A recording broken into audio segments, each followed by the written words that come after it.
দুজনকে ডাক্তারখানায় নিয়ে চলে এসেছি। ডাক্তার বলছে এখনকার ওয়েদারের জন্যে এই স্কিনের প্রবলেমটা হচ্ছে। দেখুন দুজনেরই হয়েছে, ডেজির একটু বেশি। তাই ডাক্তার যা ওষুধ দিয়েছে, ওষুধ চালু করাতেই ওদের দুজনের খাওয়া টোটালি বন্ধ হয়ে গেছে।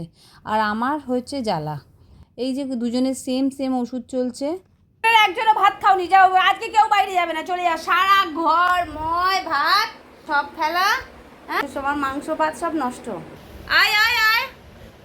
শেষ পর্যন্ত আমি মিক্সিতে ভাত চিকেন একেবারে দেখুন পিষে নিয়ে এসে বোতলে করে এইভাবে খাওয়াচ্ছি।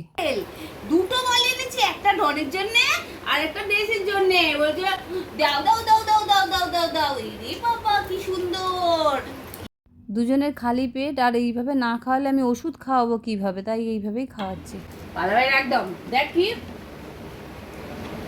বস বস এখানে আয়।